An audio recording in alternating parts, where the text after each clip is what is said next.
When you need a mortgage, don't stress at all. Just tune right in and give these guys.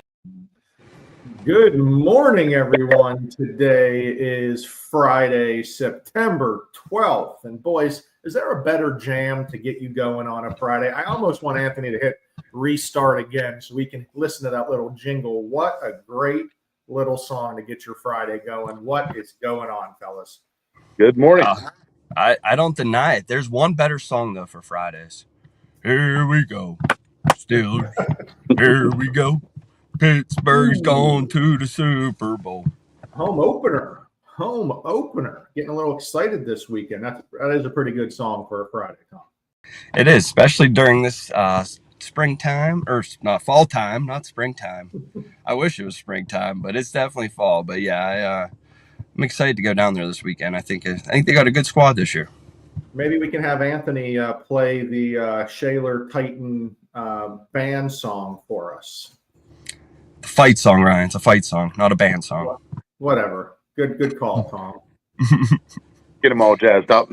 Yeah. I mean, we were smart at Montour. We just did the Notre Dame one. There you go. So I think that was ours. I don't even know. But boys, we're here today on a Friday because the phone's ringing. The buyers are back. Everyone's excited.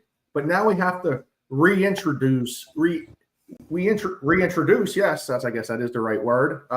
Some of these programs that buyers may have forgotten about. And the FHA loan is hanging around out there with some great parts of the loan that are naturally built into it that buyers need to take advantage of. And one of those items is the down payment required for a multi-unit property. So we all know the American dream is owning your own home. The real American dream is having someone else pay your mortgage. And that's what this would allow. Right, Tommy? Yeah, no, it's a perfect way. Some people call it a house hack. You know, I see it on TikTok and Instagram. They're calling it the house hack. Everybody else pays for you to live. And yes, it is possible. And that's what we're here to do, explain how to do it. Yep. So with an FHA loan, Anthony, you can get up to a 4-unit property as long as you live in one of the units. That's the big kicker here. You have to live in one of the units. But if you live in one of the units, you can go 3.5% down, get a 2, 3, or 4-unit property, have your tenants pay your mortgage for you. Yeah, that's exactly right. I mean, it's a great hack. I mean, if you don't have a big family and you're a single person, just starting off, first property, why not? Have the other 3 rental properties or units pay for your mortgage, and you're also banking some of that money. And what's it creating? Affordability.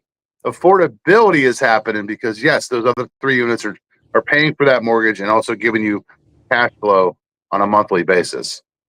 Yeah, so conventional did come out with a new program that you can technically do 5% down as well, but that program's tough to get qualified. There's times you can increase your down payment to 10, 15, 20% down, 25% down in some cases if you're going conventional, where FHA is going to keep you 3.5% down no matter what, up to the 4 units as long as you live in the one. Now, the problem is, Tom, we get a lot of investors calling us want to take advantage of this program. It does not work for an investor. You got to be a primary residence.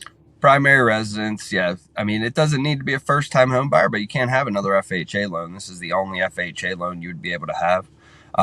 So yes, we want it for a primary. We will qualify you into this program for sure if you guys want to go forth with it. You got to give us a call, and we got to make sure that you do qualify, under all the guidelines to make sure that we can have somebody pay for your mortgage for you. Yes.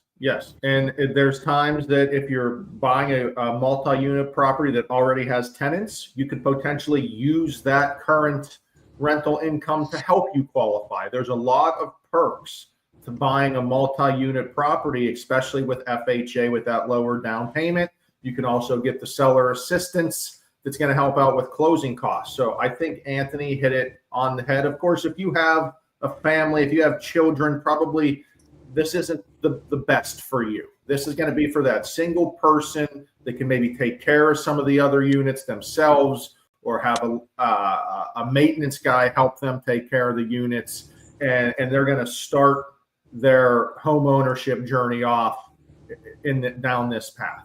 But Yeah. a lot of folks get confused about the difference between investor and primary resident. You have to live in the property. Then we'll get the question, well, how long do we have to live in the property? And no one can predict the future, but generally you can't go live in a property for a month and turn it around into an investment property. No, the minimum guideline's 12 months as an owner occupied.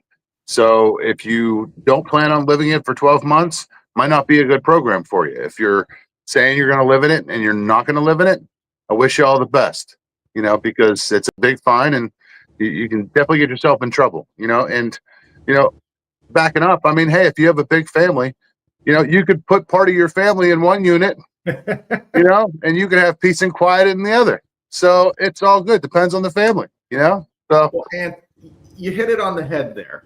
It's a 12-month requirement. So if you buy a multi-unit property, you end up moving on in life, you get married, you have children, doesn't mean you have to sell that property. You're allowed to then turn that into an investment property after you've lived there a long enough time. So it's not like, oh my God, I have this FHA loan. It's multi-unit. I'm now going to go get married. I have to sell this thing. You don't have to sell it if you've lived Only there rent out one more place. You only need to rent out. That's right. That's right. Now, again, you have to meet the minimum requirements to do that. And Anthony just explained it has to be at least 12 months. And then you can change things up and move on there. But I think another important thing real quick that you mentioned there is you could use somebody else's lease. So if you're buying a place that already has tenants, you don't need to go out and find your own tenants in your own lease. We could collect those leases from the landlord and help that make you qualify. And that's why we're talking about literally having your tenants pay your mortgage. You're going to have one single mortgage payment. Those two other tenants are going to pay you rent. That rent should be covering your mortgage payment. That's the whole idea. In Pittsburgh, there's a lot of duplexes. There's some triplexes, fourplexes out there that sit because a lot of folks think, I don't have 20% down to get into that property. And it's just not the case. You don't always need that. So if you're interested in a multi-unit property, like, man, that is exactly what I want, or I have a buyer that's looking into that or has been talking to me, because like Tom says, this is a house hack. You will hear how to make someone pay your mortgage for you. That is the house hack right there. And it is all it is using an FHA loan, using that small down payment, get the multi-unit property. I mean, Ant, it's a win-win-win as long as you structure it right. You talk to a loan officer that gets you into the proper program. You work with an agent that says, yes, I know exactly what you're looking for. I'm not afraid of an FHA buyer, FHA loan, and you get the offer accepted and you get into the specific situation that is best for you. Yeah, I mean, you know what else this is good for? I mean, parents that have children going to colleges, college dorms, there's not enough of them. So if there's a multi-unit, you can, buy one of these homes with your child, and there you go. You're starting that kid off with instant wealth and assets, and they can rent out the other units to other college students. So, that's a good option as well. So, I mean, it's a great program. It just has to be done the right way. Everybody wants to skimp the system because they don't. Everybody wants to be an investor, but they don't have investor money, and you do have to have more down payment if it's an investment because it's a risky loan. But if it's done the right way, it's a solid option for somebody to start off and gain cash flow and have that pay for their monthly payment.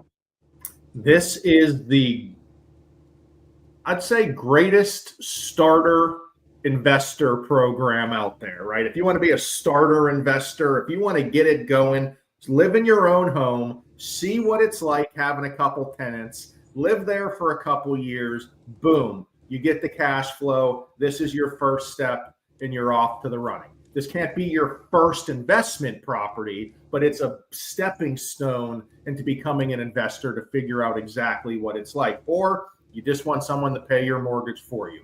FHA can get up to 4 units with 3.5% down. That's the main key for today. If you're doing any open houses or in duplexes or triplexes this weekend, give us a shout. We can talk it over with you. Let's go Steelers. Let's go Penn State. Let's go Pitt. Whatever we got. Shaler Titans. Anthony LaPera will be there. Make sure you say hi to him if you see him. And have a great weekend. Little Shaler fight song, baby. We'll see you Tuesday. There you go. Later, boys. Tom Ryan and Anthony